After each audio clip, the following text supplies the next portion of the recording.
नमस्कार दोस्तों, आज हम हाजिर हैं एक नई वीडियो के साथ।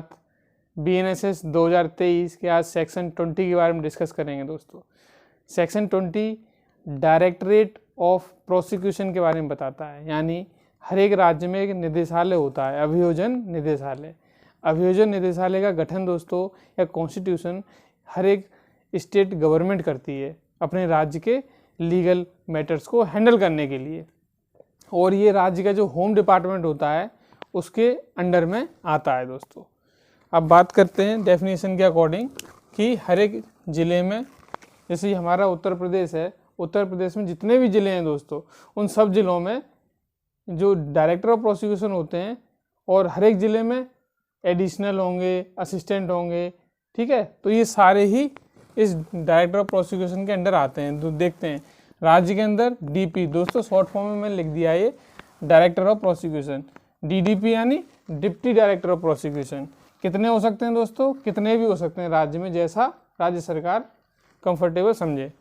दूसरा जिले में बात करें, जिले में दोस्तों डिप्टी डायरेक्टर ऑफ प्रोसिक्यूशन होते हैं, और ADP, A for assistant director of prosecution, ये भी मैनी हो सकते हैं जैसा कि रिक्वायरमेंट हो, ठीक है। अब दोस्तों नेक्स्ट पॉइंट है इसमें एलिजिबिलिटी। एलिजिबिलिटी का मतलब है कौन व्यक्ति डायरेक्टर ऑफ प्रोसिक्यूशन बन सकता है, कौन व्यक्ति डिप्टी डायरेक्टर ऑफ प्रोसिक्यूशन बन सकता है, उसकी एलिजिबिलिटी के बारे में बताया गया दोस्तों। तो DP यानी डायरेक्टर ऑफ प्रोसिक्यूशन या डिप्टी डायरेक्टर ऑफ प्रोसिक्यूशन यदि बनना है तो उस व्यक्ति को कोई भी एडवोकेट होगा, रजिस्टर्ड होना चाहिए, और 15 साल उसकी एडवोकेसी को हो गई, यानी वो अधिवक्ता के रूप में 15 साल से कार्य कर रहा हो, यानी अनुभव 15 साल मांगा गया है दोस्तों। दूसरा सेशन जज हो, वो सेशन जज रहा है या हो तो वो भी व्यक्ति डायरेक्टर ऑफ प्रोसिक्यूशन बन सकता है। दूसरा ADP। ADP दोस्तों बनने के लिए, यानी असिस्टेंट डायरेक्टर ऑफ प्रोसिक्यूशन बनने के लिए 7 साल का अनुभव चाहिए एज एन एडवोकेट, यानी वो रजिस्टर्ड अधिवक्ता हो और 7 साल का प्रैक्टिस का अनुभव हो, तो वो additional assistant deputy director of prosecution बन सकता है दोस्तों। दूसरा वो फर्स्ट क्लास मजिस्ट्रेट हो सकता है, यानी 2 एलिजिबिलिटी हैं, DP और DDP बनने के लिए 15 साल का एडवोकेसी या सेशन जज, ठीक है। असिस्टेंट डिप्टी प्रोसिक्यूशन बनने के लिए 7 साल एज ए एडवोकेट और फर्स्ट क्लास मजिस्ट्रेट हो, ठीक है। यहाँ तक क्लियर है। नेक्स्ट पॉइंट है दोस्तों, यदि स्टेट की बात करें, स्टेट के अंदर जितने भी PP यानी पब्लिक प्रोसिक्यूटर, APP यानी एडिशनल पब्लिक प्रोसिक्यूटर, और SPP मतलब स्पेशल पब्लिक प्रोसिक्यूटर, जो सेक्शन 18(1) में और 8 के अंदर जो अपॉइंट होते हैं राज्य सरकार के द्वारा, वो किसके अंडर कार्य करेंगे दोस्तों? वो डायरेक्टर ऑफ प्रोसिक्यूशन के अंडर कार्य करेंगे।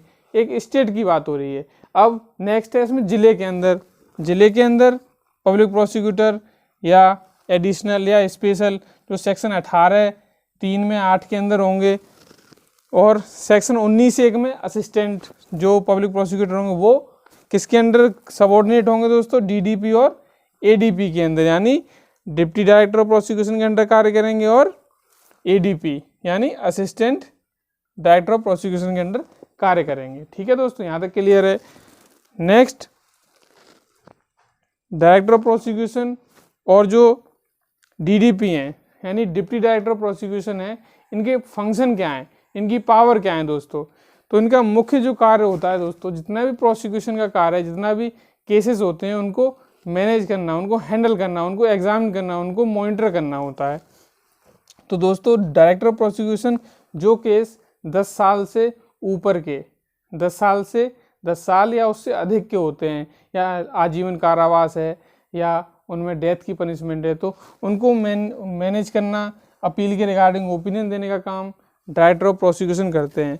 दूसरा इसमें है जो केसेस 7 साल से 10 साल के नीचे के हैं, वो DDP देखते हैं, यानी डिप्टी डायरेक्टर ऑफ प्रोसिक्यूशन देखते हैं, और वो एग्जामिन करेंगे केसेस को, और जो पुलिस रिपोर्ट आती है दोस्तों, उस पुलिस रिपोर्ट को स्क्रूटनाइज करने का काम भी डिप्टी डायरेक्टर ऑफ प्रोसिक्यूशन का होता है।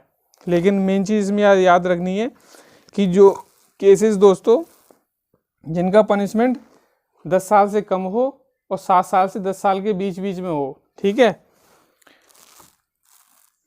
नेक्स्ट है इसमें जो असिस्टेंट डायरेक्टर ऑफ प्रोसिक्यूशन होते हैं वो किस केसेस को हैंडल करेंगे, जिनका पनिशमेंट 7 साल से कम है उनको एडीपी देखेंगे। तो 10 से 7 से नीचे वाले डीपी, डीडीपी और एडीपी, ये दोस्तों सीक्वेंस है। दूसरा इसमें लास्ट है ये कि जो हमारे राज्य के जो एडवोकेट जनरल होते हैं, महाधिवक्ता होते हैं, जब वो पब्लिक प्रोसिक्यूटर के रूप में कार्य कर रहे हैं तो उस केस में ये इस सेक्शन के प्रावधान इन पर लागू नहीं होते राज्य के महाधिवक्ता पर। ठीक है दोस्तों। एक इम्पॉर्टेंट पॉइंट और है दोस्तों इसमें, हायरार्की। सबसे बड़े जो राज्य में होंगे, जो हेड होते हैं डायरेक्टरेट के, निदेशालय के, वो कौन होंगे, डीपी। उनके अंडर में दोस्तों डीडीपी आते हैं, deputy director of prosecution. Deputy director of prosecution के अंदर जितने भी असिस्टेंट डायरेक्टर ऑफ प्रोसिक्यूशन है वो आते हैं। इनके मेन सबके हेड दोस्तों डीपी ही होते हैं राज्य के अंदर। तो ये पूरा स्ट्रक्चर है डायरेक्टरेट ऑफ प्रोसिक्यूशन के रिगार्डिंग। ठीक है दोस्तों, आज का लेक्चर यहीं समाप्त होता है दोस्तों। अगर वीडियो अच्छी लगी हो तो हमारे चैनल से जुड़ें और चैनल को सब्सक्राइब करें। धन्यवाद।